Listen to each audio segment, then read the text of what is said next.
in banks generally, given the size, given it's a regulated industry, departments tend to work in silos. They do not think about these big things. But at some point in time, the fittest of the banks you will see better cross-selling, both Islamic and conventional. So it's to do more with the size of the bank, or do you think? Yeah, size, sophistication, other issues, regulatory. See, right now the banks have been kind of consumed more in more and more regulation, because the evolution of the regulatory requirements has sped up significantly in the last 10 years because of various governments, the way the world economy is changing. So because of that, the focus on some of the areas, I do not see that as much as they deserve, really, those specific areas such as cross-sell. So you think the changing of regulatory policies are causing hindrance to the cross-selling efforts? Not causing hindrance per se, but they are making it less of a priority. Okay, it's just that people are consumed more in trying to address two regulatory challenges. Issues other than focusing on cross-selling. So the number of people in compliance of banks has significantly increased. So if I am on a GRM, GRM being the Global Relationship Manager, I'm spending more time on regulation rather than selling. So when I sell, the next level is cross-sell. If I'm not even able to sell completely. So I'll give you an example. We were in a very large Saudi client a few weeks ago. The client had lots of needs. So when we scanned the opportunity, there was a lot which the bank wasn't doing. And the bank is very comfortable with the client's credit, the KYC and those things. Yet we haven't been able to do it. Yes, we have done more than what we were doing last year, but there's a lot more to be done to engage more with the client.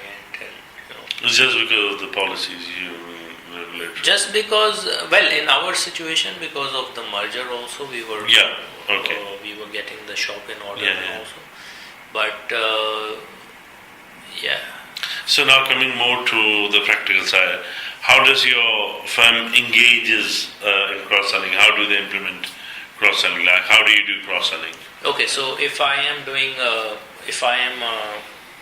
a relationship manager and I go see a client, during the first or the second visit, I will take my product partners with me. So, and which are being trade, cash management, treasury, corporate finance, syndications, Islamic in our case. So everyone will either go with the GRM in pitching, or after the first visit, when the call report is done, then they go through a scanning of all the opportunities holistically, and then we'll go offer all those to the client. So it's very much part of the onboarding process, so to speak. So this is more on this corporate side of the banking. But how do you on the retail side? If not retail, but do you do cross? I mean, I think I'll be asking you this question very soon. But I think I should not jump before the time comes. So let me just leave it for later. So this is. When it comes to identification of cross-selling, of customers, how do you identify cross-selling opportunities? How do you know which customer you have to approach? So, like I said, if I'm wearing a relationship manager's hat, I will first try to assess the customer I'll do my desk research, then engaging with the client. I'll ask him about his business. So, if the client tells me that I do trade with these countries. So if he is doing trade, then trade is of course the first thing that he needs. Then the currencies exposure which he's taking. So that's my next question Hmm. to the person. Then I also ask him about his current and future requirements. So it comes naturally. If you are a relationship manager, you will want to ask about everything. You ask him True. about his surplus liquidity. So if the client has surplus liquidity, not now, maybe at a certain future point in time, then you know that it's But he's already supposed to be your client, right? Why do you talking have about the need? prospects. Yeah, but why do you need to ask him all these questions if he's already your customer? And I'm talking this from a cross-selling perspective, right? Okay.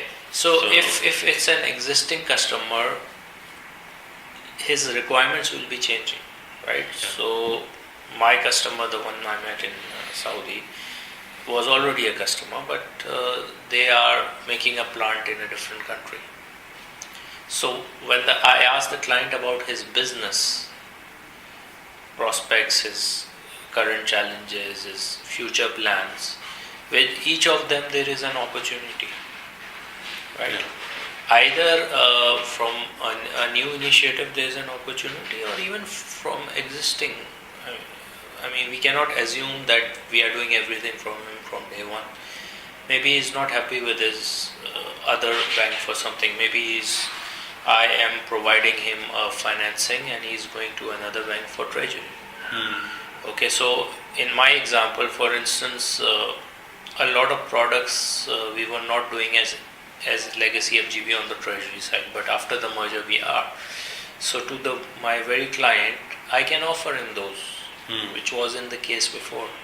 So not only us as an organization is evolving, but the client is also evolving. The client's situation is changing on a day-to-day basis, and the risks that are there in the market are also changing.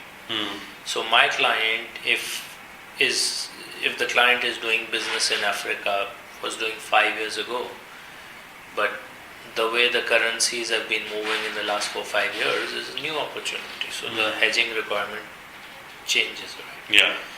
So likewise, if my client was doing business in Zimbabwe, I will have plenty of opportunities given the turbulence that's happening over there, right? True.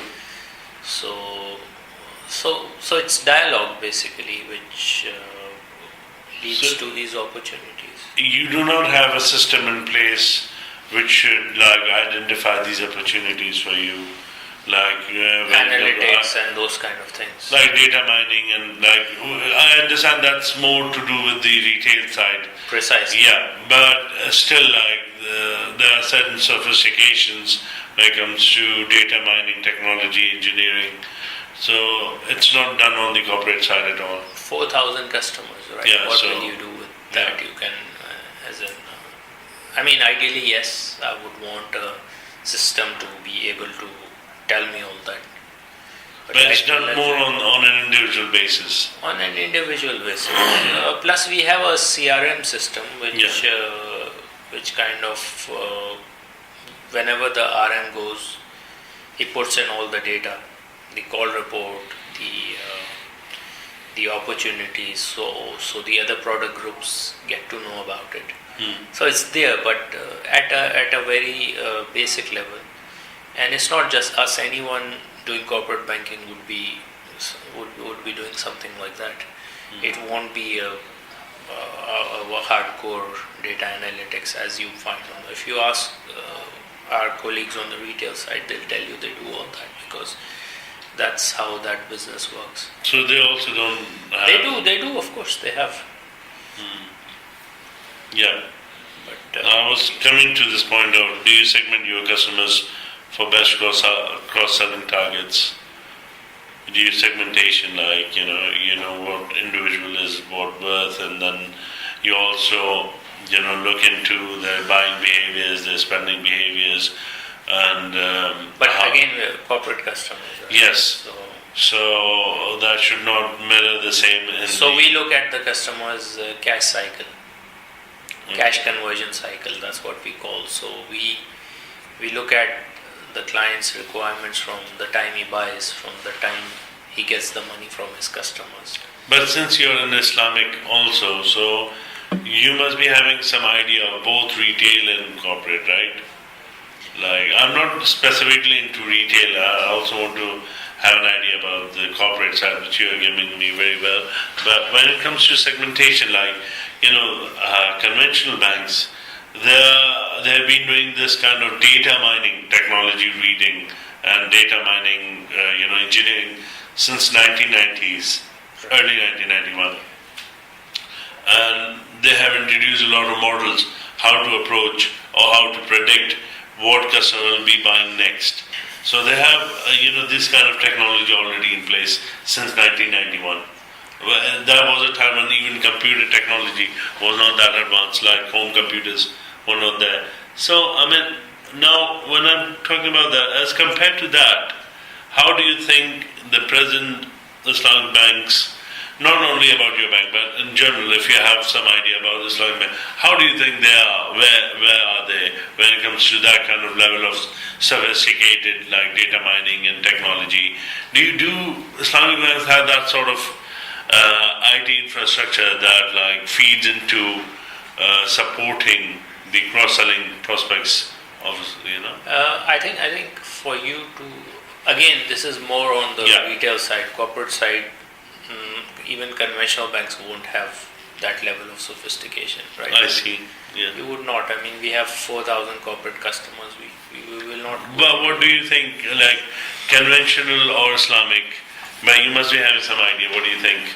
Where Islamic bank stands? I think in this market, the Islamic banks that are there, I can tell as a customer, right? For instance, I would imagine if I am a retail banker, what I would want to know is the day this guy gets his salary, my client, what does he do with it? Where does the money go? The day he gets his bonus, if I get to know that day, because if the current account with me, all that data is available, I see that, but where does it go?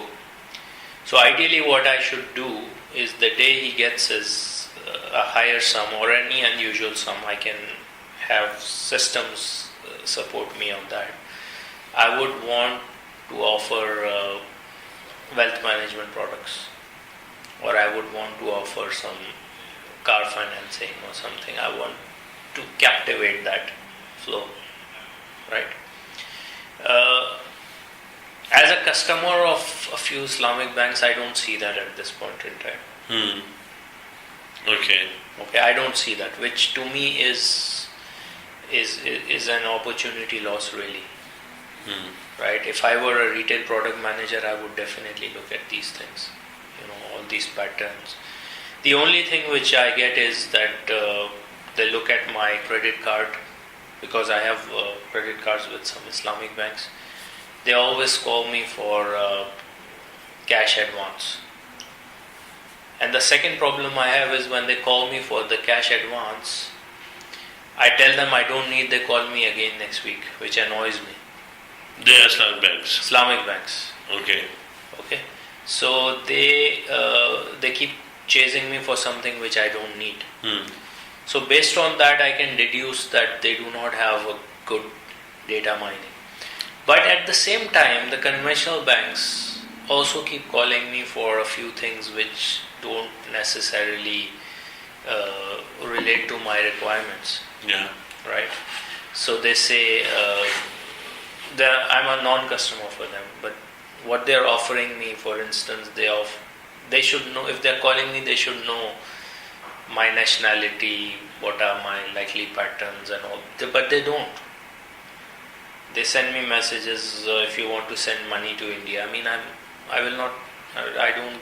They don't have any. So they don't have that. So I do not see a lot of effort, really. Right? I understand. On that front. So that's very basic. But having read about the Malaysian market, which has a significant